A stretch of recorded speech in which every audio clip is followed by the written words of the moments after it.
Hello, everyone. Thank you for joining us today for the xMonthly Marketing Mix.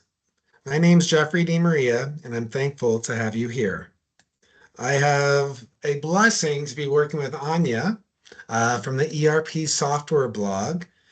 She's been an industry titan helping businesses, ERP, CRM partners get their voice heard. And it's just a real pleasure to have Anya here joining us on the xMonthly Marketing Mix. We're going to be discussing the power of the pen, one of the pioneers, let's say, of SEO. For the xMonthly Marketing Mix, please feel free to drop in questions that you may have into the chat if you want to learn more about some of these services. Today, we'll be covering some basic overviews, some updates with xMonthly, some of the services, some of the opportunities for partners to engage, agents to share and amplify their voice as well. And we'll go ahead and cover a few different topics here as well. For the agenda,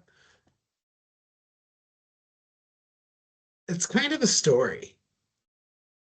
Marketing is always evolving. And we recently had an opportunity to attend the Microsoft Dynamics North America conference, and our team went through some trainings. We wanted to realign and refocus on some of the capabilities of marketing to make sure that we provided a clear message. So we're taking a lot of the information and learnings. We're learning from people like Anya how to keep things up to date and amplifying voices, and structuring pieces to help make it easy for people to understand what is available, what is out there. We do cover a few different services each month to help with the educational series. And on the marketing mix, the first working Monday of each month at noon, we hold a session where we bring in industry experts. On the second Tuesday, we do secret agent briefings. That is in regards to maybe product technologies, capabilities, new things that people should know about. And then thirdly, we offer a client-facing event. Right now, a go-to-market play by Microsoft is called a CSP briefing. And on there, they provide new capabilities, leveraging AI and Copilot. And that's a big focus with Microsoft and what we're trying to do with our agents. And there's a campaign associated with it. So we'll cover those very, very quickly. We know everyone came here to learn about the power of the pen and understanding some of the best tactics with marketing and building your SEO strategy, harnessing the power of the community, and leveraging some of the greatest tools that are out here today. The new homepage of xMonthly really makes it clear on what we're doing. We bring Dynamics 365, Microsoft 365 together through the different Microsoft solutions and the agents, the humans of AI, you, to help make this all possible. It's really that simple.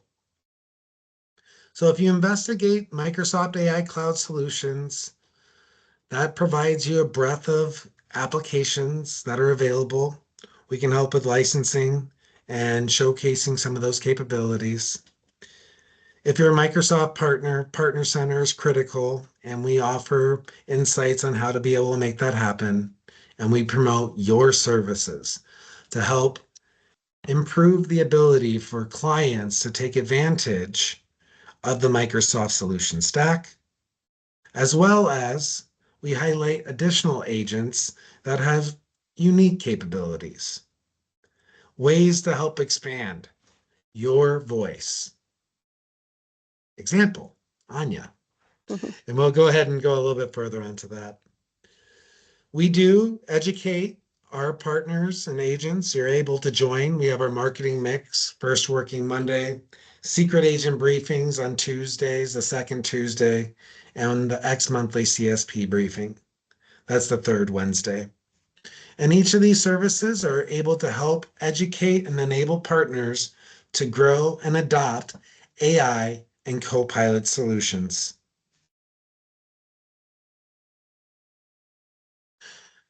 For our CSP briefings, we've made one available on demand.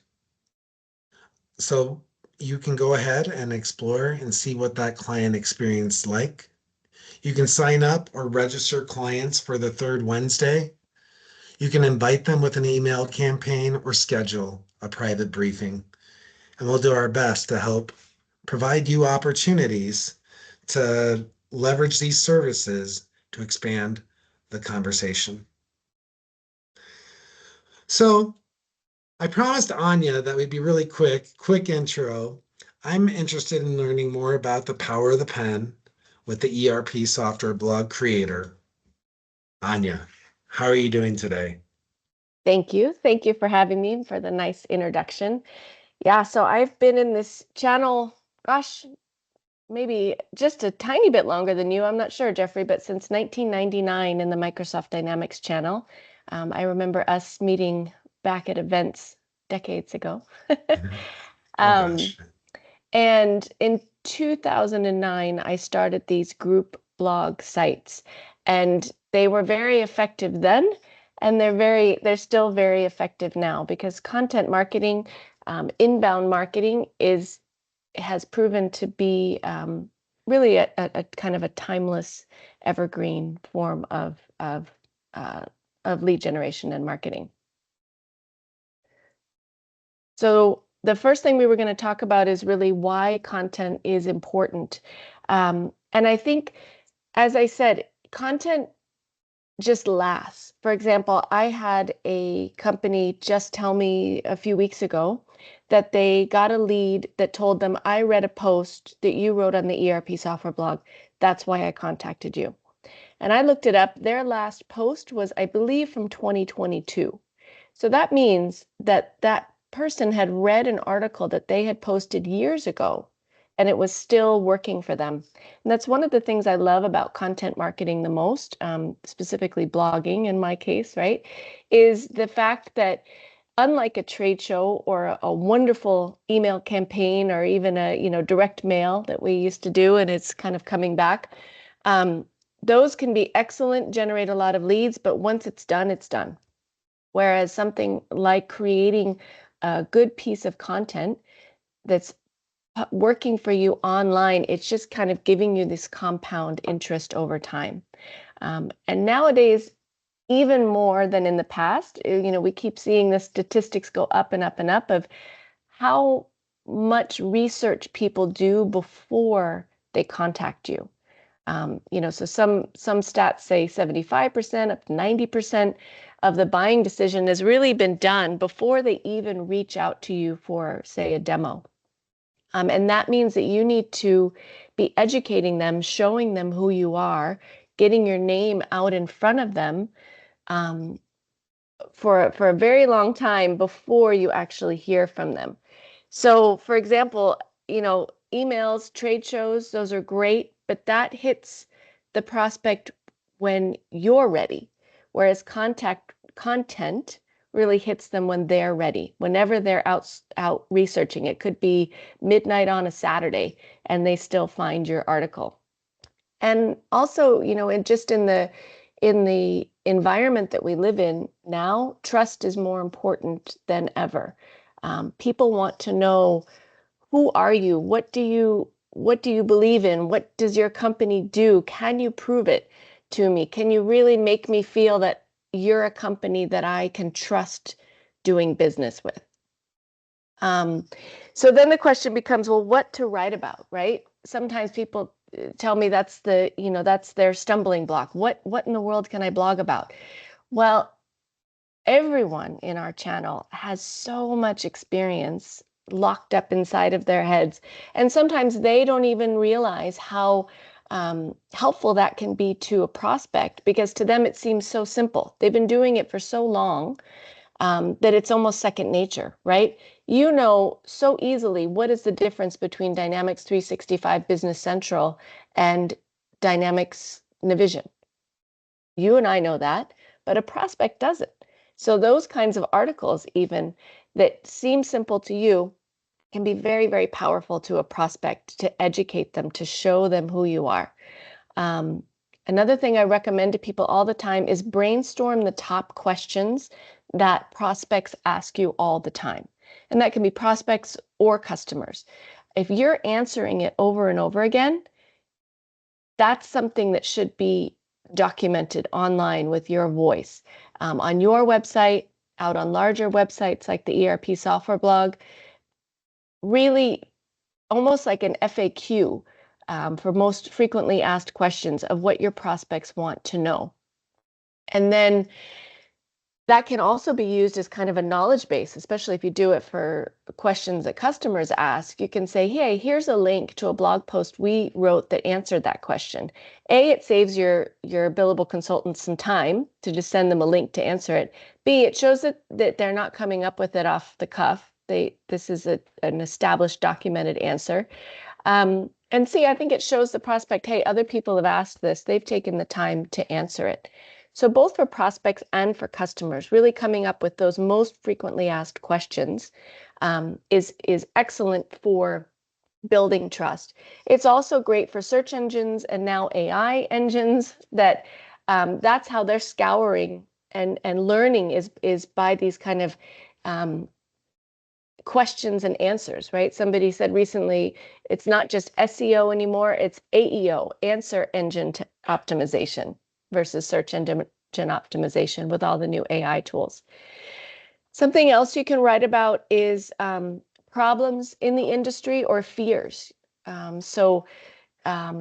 do ERP projects so often go over budget? Or what are the things in BC that GP customers don't like? Now you might think, well, I shouldn't say that to people. I shouldn't tell them what our little dirty little secrets are, but they're going to find out anyway. And if you can present it in the right light and be seen as someone that is going to be straight and honest with them and give them the information that they need without hiding anything, that can be very, very powerful.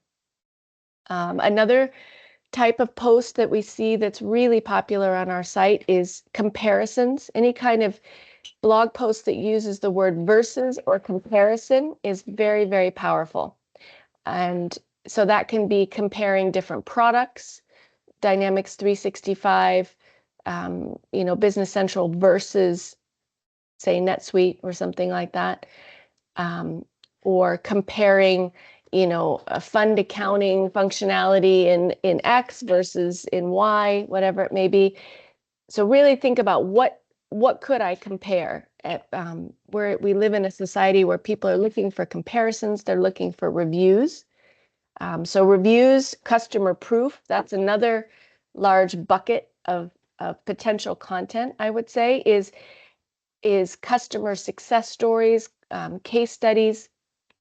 And it may not be that you can go as far as getting their permission and getting a full case study written for a customer, but could you do something like 3 wins that we had this month with our customers? Or we worked with a distribution company with 500 employees that had this X problem, and this is how we solved it for them. You're not saying who they are. You don't need to get legal approval from anybody. You're just showing some real customer experiences. So customer proof, brainstorming top questions, problems in the industry versus in comparisons. And then a really, really big one that people love is pricing. Any content that's for pricing, for content, for things that get specific and really say, this is how much you're going to expect to pay for XYZ. And maybe you say, okay, well, it depends. There's so many variables for my type of solution. I can't possibly, give a price. Fair, that we've heard that before, right? But could you outline all the different things that impact the pricing? Could you tell them what questions to ask to come up with the right pricing, or the difference between licensing types, things like that?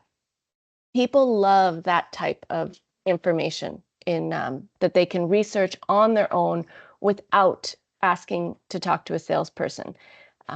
Nowadays, if you're not transparent with at least the ballpark price of what people are walking into, they're just going to go next door to somebody or to the next website to somebody who does give them an idea of, okay, we're in the right ballpark. We should be having a conversation because I'm not going to come at you and say this is going to be $5 million and you feel stupid because your budget is only 50,000, for example. So another question is how to make writing easier. And I would say the tip that I give most often to the partners that I work with on the ERP and CRM software blogs is to record and transcribe. So, for example, sit down and brainstorm. These are the top questions that prospects ask me all the time when I'm doing a demo or customers ask. List those out. Now we've got 10 questions. Then determine who in the company can answer that question. Go to that person, book a 15-minute Teams call or walk into their office and actually record them giving you the answer to that question.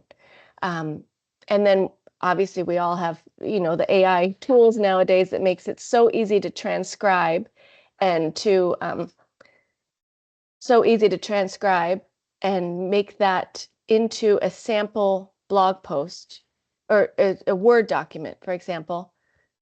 And it makes it so much easier to then take that and kind of polish it up into a blog post. And you could even hire an inexpensive writer to do that or train your AI assistants to help you do that because it's your voice and it's your personality, your lingo, what you're actually, the way you speak and the industry terms that you are saying. So that's my number one suggestion is record and transcribe and then polish. Record, transcribe, and then polish. That makes your writing a lot easier and get those subject matter experts involved in your organization to do that. Hey, so I got a quick question for you, Anya. That's really great advice. With the Microsoft Teams Premium SKU, it provides the recap and the different segments of those recordings. Yep. What's the risk with, showing that example? Well, not like obviously you need to proofread what the content is shared, make sure it's accurate because it is still required. I mean, I guess the question is, it's the generated content from those meeting recaps. Mm-hmm. You mentioned rewriting them. I mean, how important it is to actually rewrite them, make it sound a little bit more human. Can you share a little bit about that experience? Yeah. So, and that's my next slide, actually, if you want to go to that. It's use our AI tools, our AR friends. Don't just ask them, hey, write an article for me. That's bad. You're not having your unique voice. You don't actually know who your AI is pulling from and plagiarizing from. It can hallucinate weird product names and things like that. What you can do with AI is ask it to help you generate topic ideas. This is what we do. These are some things customers ask us. What could be some strong SEO keyword ranking titles that we could use? How could we develop this into several blog posts? And you can ask it to help you with rewrites or taking that transcription that you just mentioned, take that transcription, put it in there and say, don't add any additional information, but polish this up so that it sounds like a better blog article. Or take this transcription and extract the top 10 takeaways that I could use for a blog article, things like that. And of course, all of us know the more that we've kind of trained our AI robot to know our style and our tone and what our business does, it just gets better and better and easier and easier. But you always, as you said, Jeffrey, you always want to have that human element in there so that even after it's generated this article for you, you go back through it, you edit it, you make it sound more like you.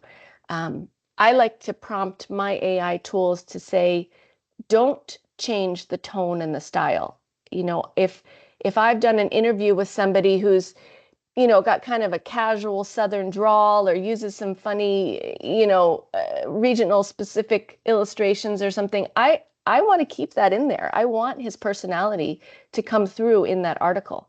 I don't want it to sound just too straight and perfect and polished, because I think that when you let your personality shine through in your content, again, it's giving people these clues as to the fact that you're a real person. And that is so important these days in our kind of AI generated society with content. Does that answer your question about the AI tools? Yeah, I think I think it's important to keep that character, and it's a blend, right? I what I find with these tools, because we're using them, our first person we brought on board, that's kind of their job, is to help us make it sound human. Because Mm-hmm. when you think about the speed, the capability through just like one major session, like if you went 3, 4 hours crafting, developing, you could have more content than anyone has ever been able to produce in a short amount of period. And it's like, how do you deliver this? How do you it's just the proficiency that I see out of these tools is just beyond, right? It's nothing like anyone was able to do previously. So Yeah. Which can be good and bad. It's a blessing and a curse, right? I just saw something on LinkedIn today that said, please, please don't respond to people who say, I can give you 30 LinkedIn posts in 1 minute. You don't want 30 LinkedIn posts in 1 minute. If that's the type of content that you're thinking of putting out there, that's why even bother? It's so not authentic. It's becoming like a an assembly line, a factory of spitting out this content. And I think I do see that with blogging as well. There are definitely companies that are just going for quantity. Let's put out 50 articles about moving from GP to BC that have obviously been generated by AI.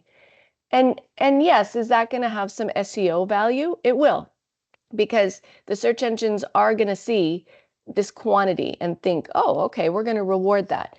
But when people actually start to read it, is it going to make them trust you? Is it going to make them click on the links to go back to your site and engage with you and hire you? Arguably, no. So it didn't really help them that they were in the top of Google search results if if they're not going to win business from it. So um, quality over quantity. These are kind of timeless recommendations, but sometimes in our efforts to get ahead and game the system and get on top of the search results and things, we a little bit forget. But Google is even now rewarding that authenticity with their new EEAT rollout that they did with SEO. They're rewarding posts that they can see are authentic and authoritative and have trustworthy, that is tied back to a real author. We recently made an update on the ERP software blog where we can put some author schema code on the back end that links to a biography page about a person, and it's a clue to Google to say, hey, this was written by a real person whose real credentials are listed here.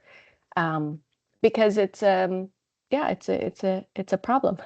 It's a right. problem, right? One of the things I like to do when leveraging these generative AI tools, for me, it takes a really long time to write, right? I have a lot of ideas. I'm struggling.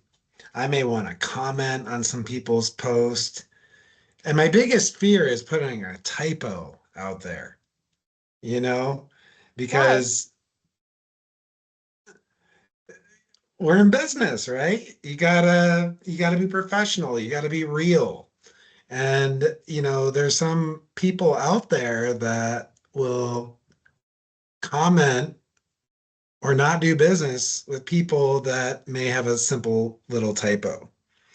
So for extra carefulness, sometimes I'll start a message, try to have that authenticity in place. And yeah, spell checks out there, but still, for one reason or another, I can't see the error.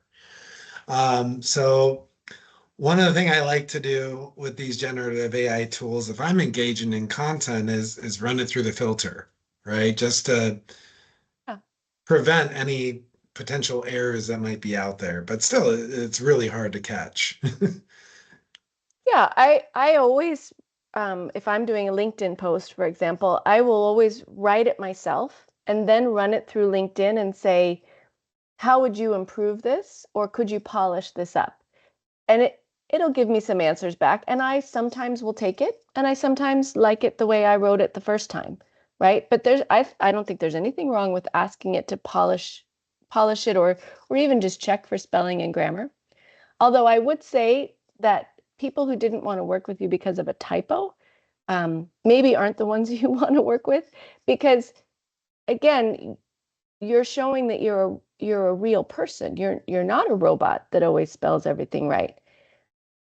But also, I think it's becoming a little bit more acceptable to have these mistakes because we see so many typos and weird things on AI images these days. And somehow people still post that, even though they can't get, AI to spell something perfectly in a background or whatever, but they just post it anyway. And so I think people are going to get less um,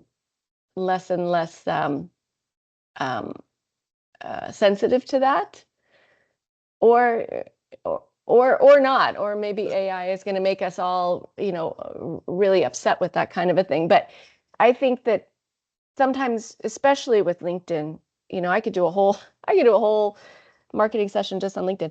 I think sometimes on LinkedIn, people get too hung up and caught up on how people are going to view me, right? As opposed to, I just got to put it out there, and not perfect is the enemy of good. And sometimes we think too much about everybody's going to see this and they're going to judge me.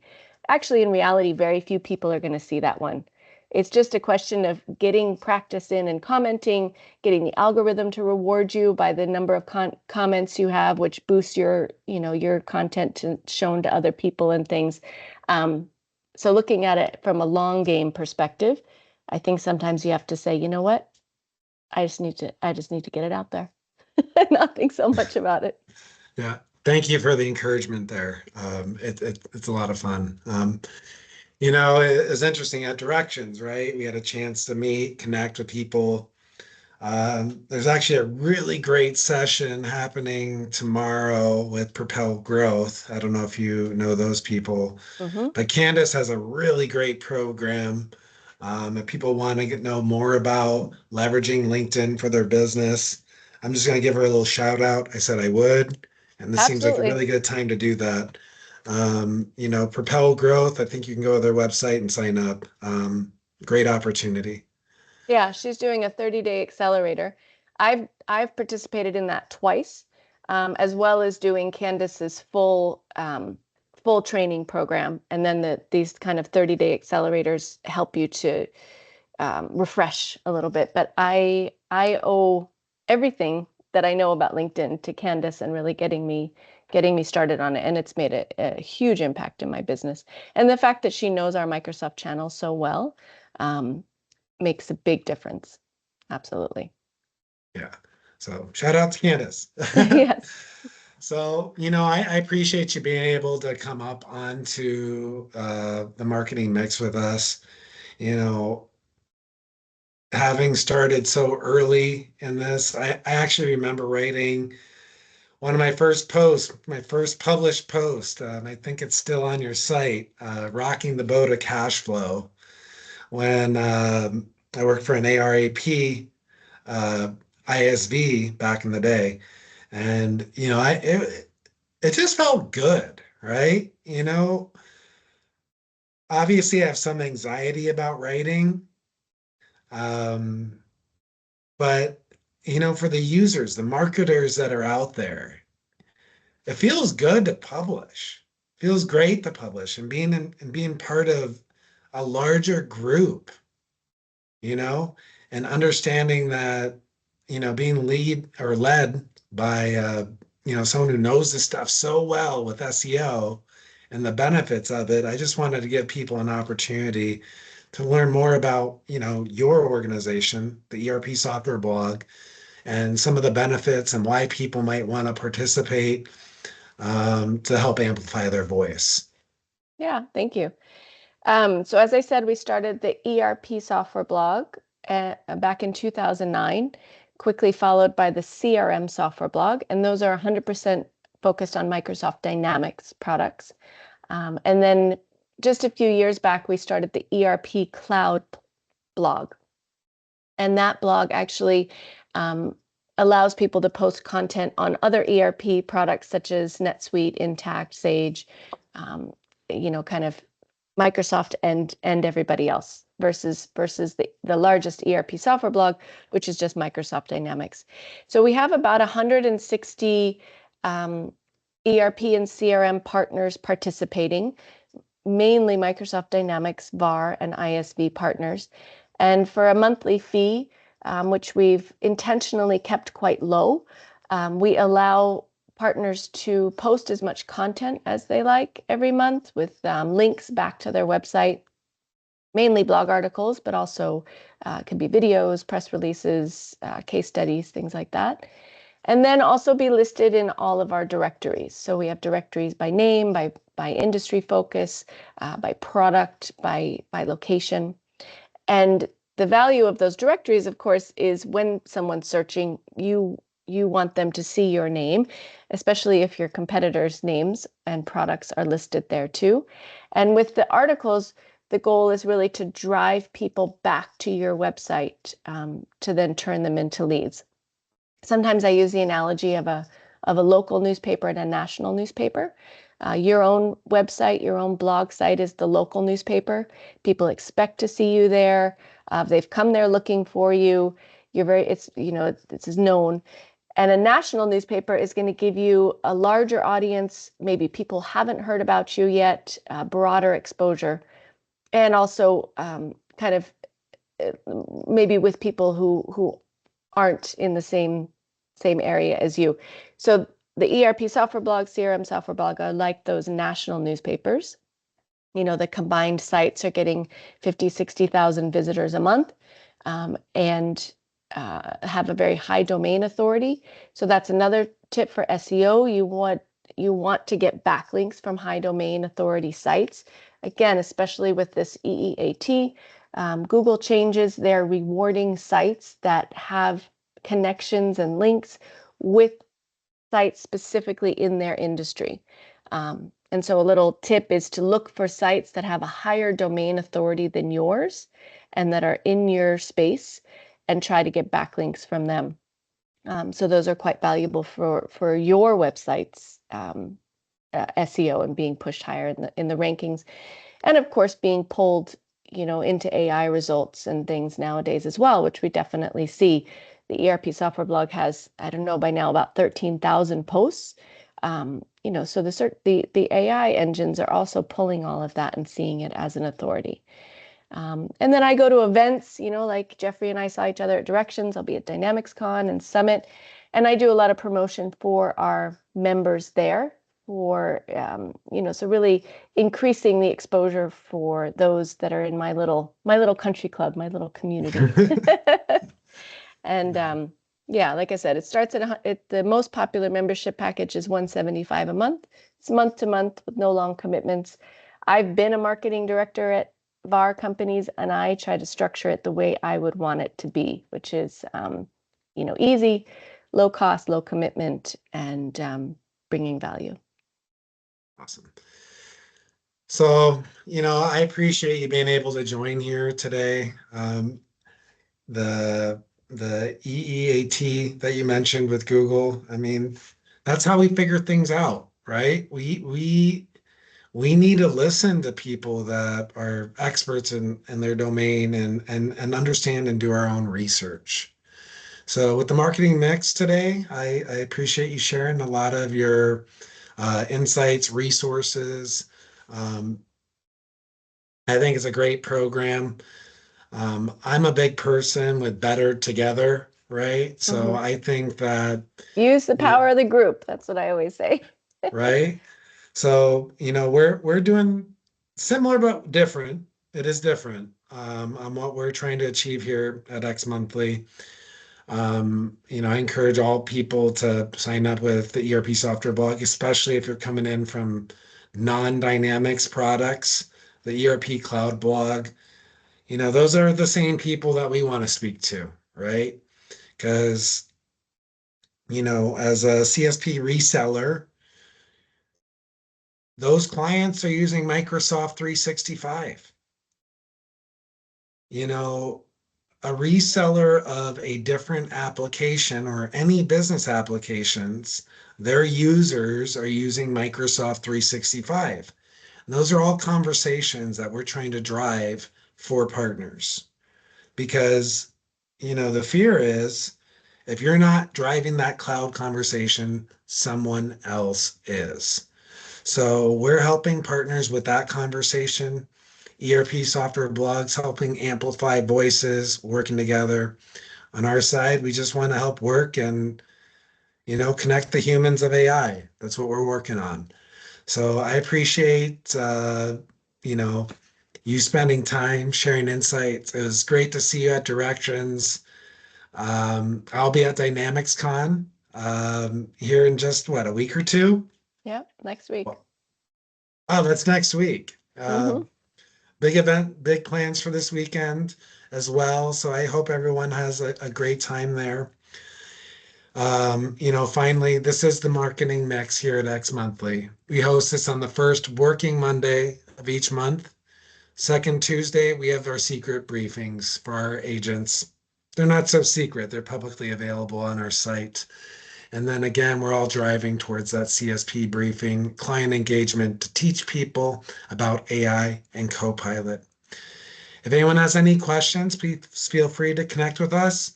And again, thank you so much, everyone, for spending a few minutes with us here today. Anya, any parting words? I would just say take some of that content you've got locked up away in your subject matter experts' heads and get it out onto the online. Get it out into LinkedIn, onto blog posts, and make it work for you. Excellent. Well, thank you all so much for joining today. We Thanks, appreciate you so Jeffrey. much. And Anya, it's so good to see you and can't wait to see you next week. Sounds good. Thank All you. right. Thank Bye-bye. you. Bye.